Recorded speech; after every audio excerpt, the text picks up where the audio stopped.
this night, Quentin Collins has found that he can no longer stay at Collinwood, that he must begin his search for the girl he loves. His journey must begin where hers began, at the Collinsport train station. But tonight, he will learn that the journey can end in death.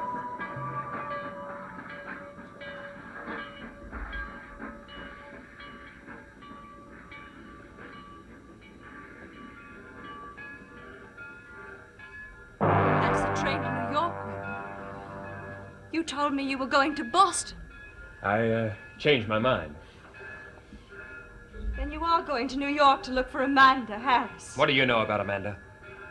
That you think you're in love with her? I don't think. I know it. Well, isn't that a little inconvenient when you're going to marry me? Angelique, I tried very hard to care about you. And I would have gone through with our bargain. I really would have. If I hadn't have met Amanda. Quentin, don't bore me with this nonsense. We haven't time now. You're right. I have a train to catch. I wouldn't get on that train if I were you. Now, why not? Are you threatening me, huh? What are you going to do? Kill me?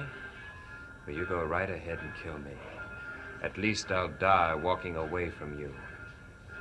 Quentin, I wouldn't hurt you. No. I promise you that if you get on that train, no harm will come to you.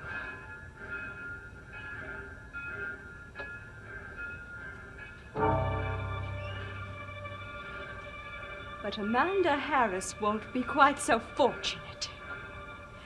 No, wherever she is now, when I stab this doll with her brooch, she will die. Horribly and painfully. You wouldn't do that. You'll make me do it if you get on that train. You decide, Quentin. Does Amanda live, or does she die?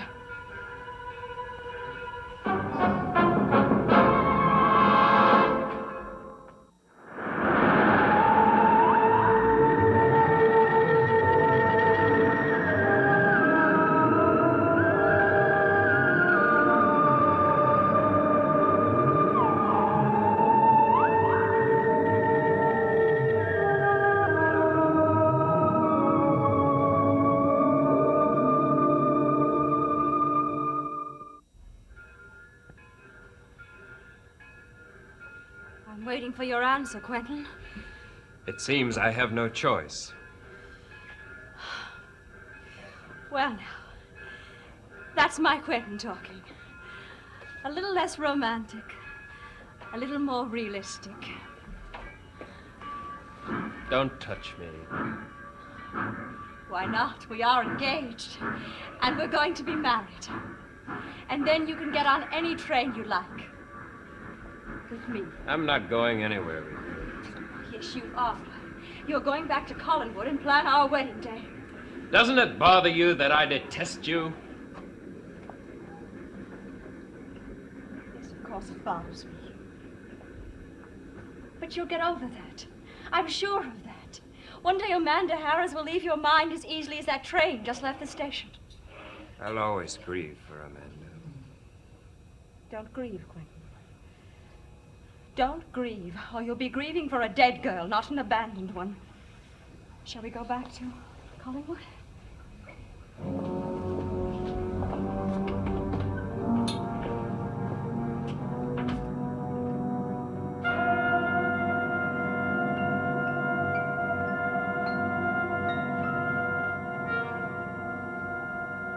Oh, good evening, Edward. Good evening, Kitty. Edward, the strangest thing happened to me this evening. I was sitting in my room, and the window was open, and the night air seemed to be calling to me. It was as if some great adventure were waiting for me in the night. Come walking with me, Edward. Let's find adventure together. Oh, I'm afraid I can't, Kitty. I'm expecting a phone call. Oh, Edward, I don't mind. The call I'm expecting is rather personal. I wouldn't want to burden you with it. Edward, the Collins family is very fortunate having someone so strong to run it. Thank you, Kitty. I do what I must. Perhaps some other night. Of course. Excuse me, please.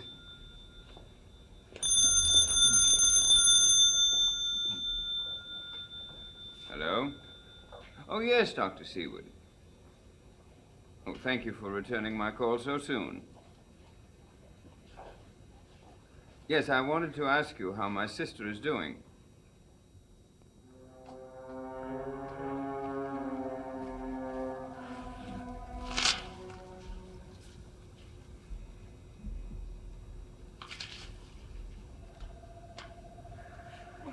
Who is it? Well, I know someone's there. You may as well answer me.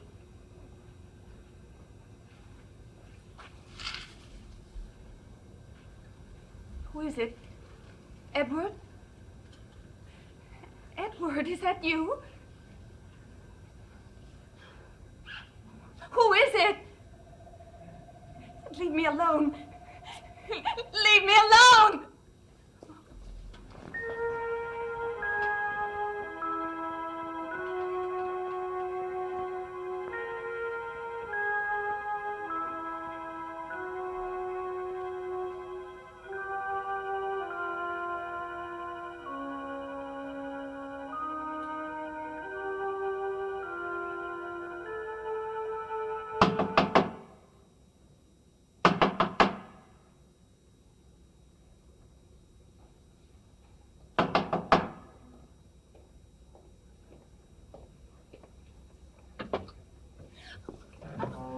My dear, what's the matter?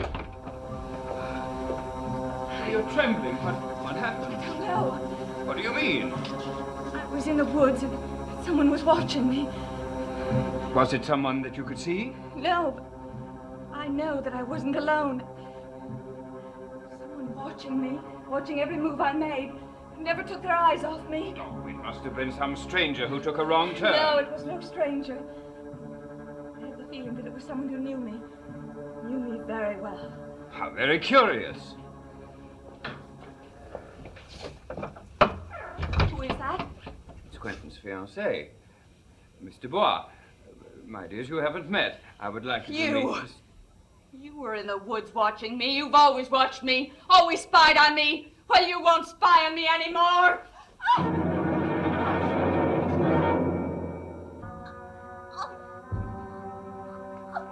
Kitty! Kitty! Angelique, are you all right? Yes. I'm all right. Kitty. Kitty. What happened? Don't you remember? I remember being in the woods, and I was terribly frightened.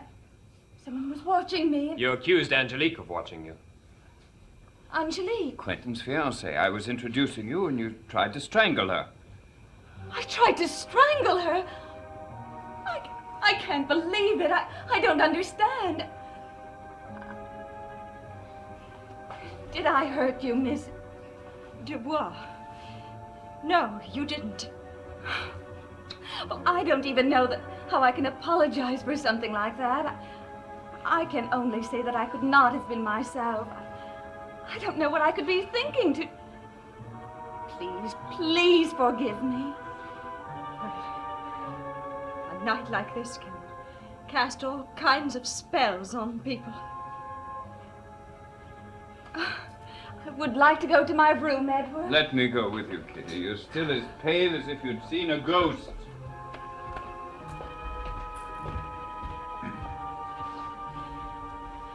Shall we go into the drawing room and discuss our wedding day? Quentin? Quentin? I think I know why she did that. Oh, you do? Mm-hmm. Why? The hate I feel for you was somehow transferred to her mind, and she suddenly hated you enough to kill you. What an interesting theory, Quentin. Well, I'm sure you'll come to know sooner or later that the reason that lady attacked me has got nothing whatsoever to do with you. Shall we go into the drawing room?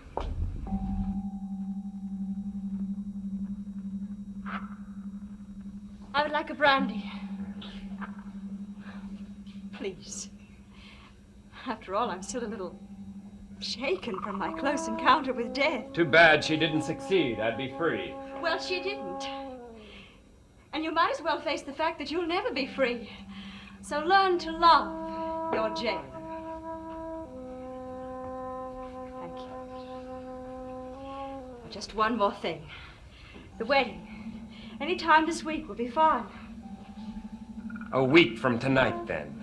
That'll put it off as long as possible.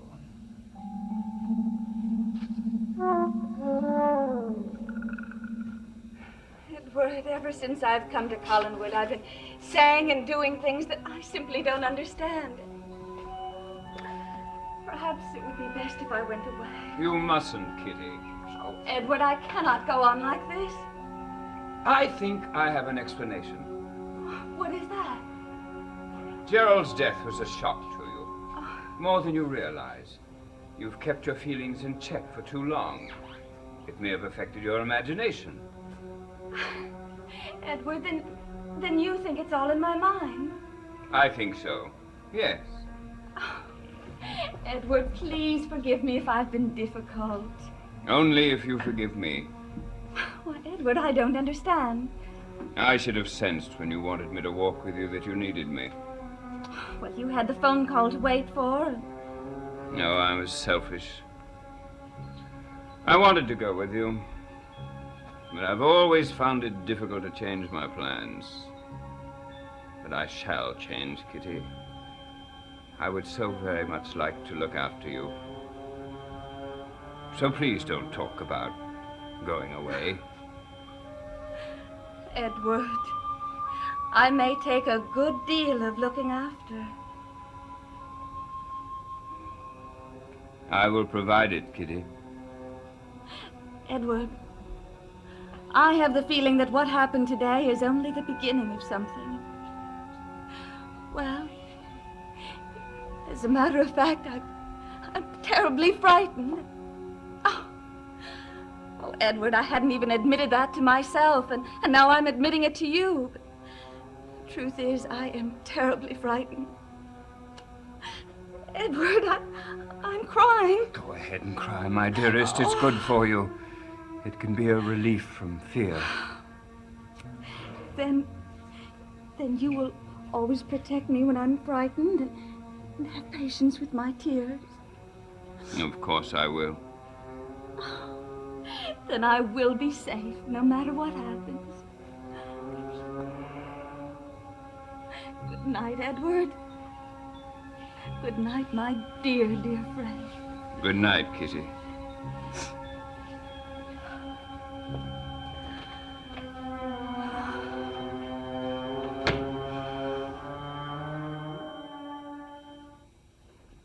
Yes, well, then we'll have an informal ceremony. It's a shame it has to be such a small wedding.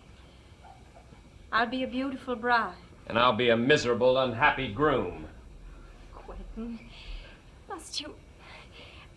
why must you throw away your love on that nobody? There's so much I can do for you. Edward, how's Lady Hampshire? She's a little better. She's a brave woman. There's much more to her than you would imagine. Yes. Yes, I'm sure there is. Edward, Quentin and I are going to be married at the end of the week. Congratulations.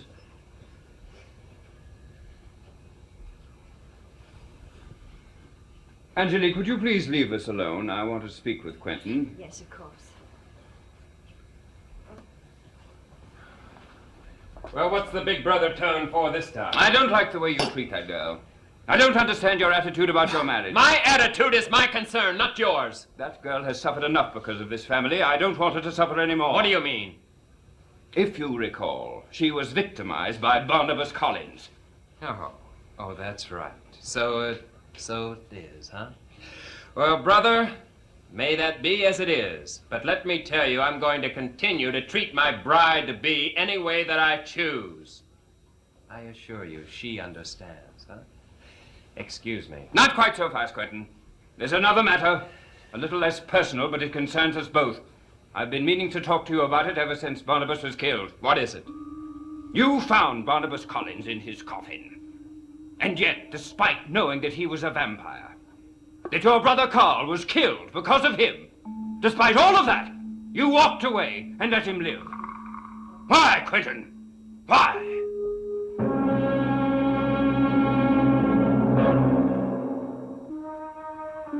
All right.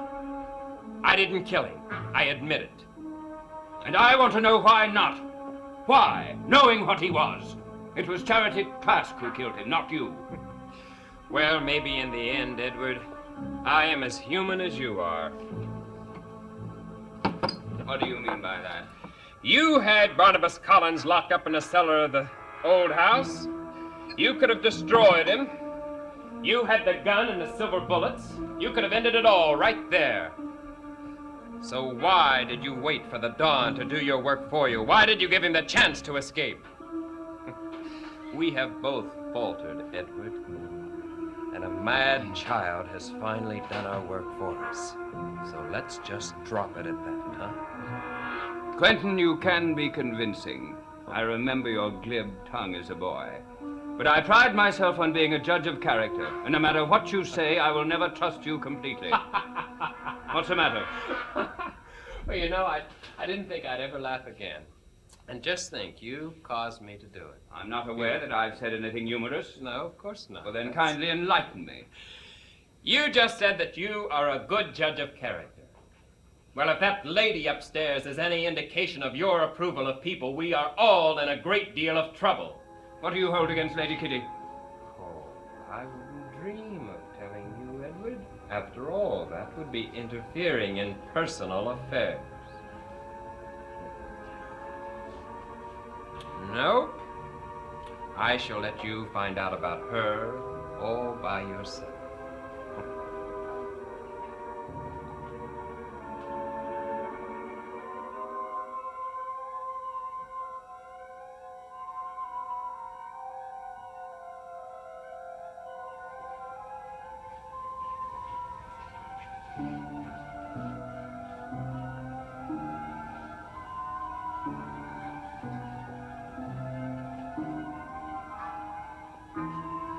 Oh.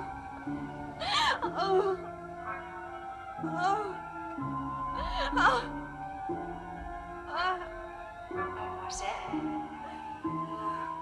Mademoiselle. Mademoiselle. Mademoiselle.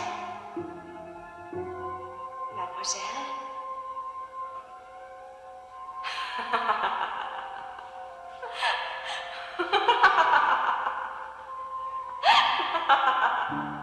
I told him, Mademoiselle, that in our country it's flirting with misfortune to ever let the bridegroom see his bride before the ceremony. What did he say to that, Angelique? He assured me that he would never cause you misfortune. Oh, no, not for the world.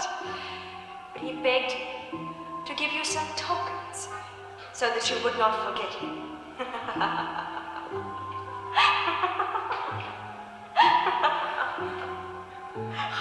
I would never forget him.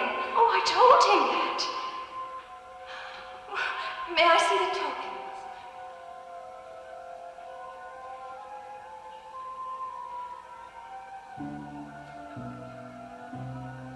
Something for the nose and eyes.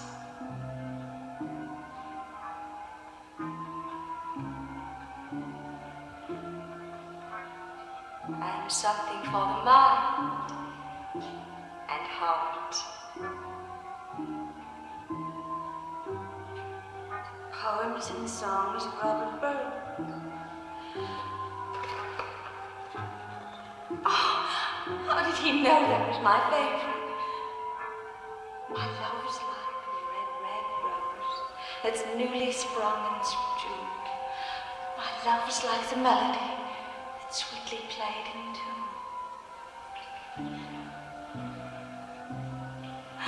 And I will come again, my love, though it were 10,000 miles. It's beautiful. Yes, yes, beautiful. Everything is it's always so beautiful for the little mademoiselle. But be careful. Too much good fortune can make the gods jealous of you. Jealous of you. Jealous of you. Jealous of you.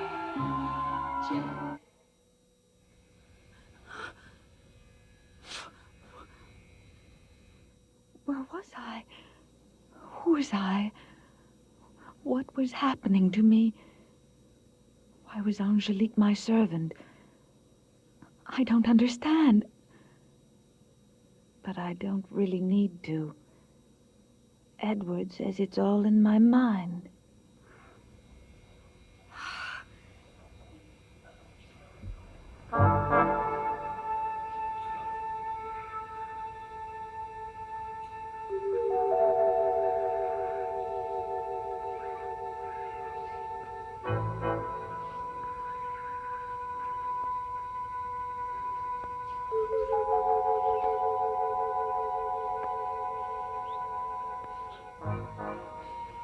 Poems and songs of Robert Burns. Then it's not in my mind. It's not. It's happening. Something is really happening.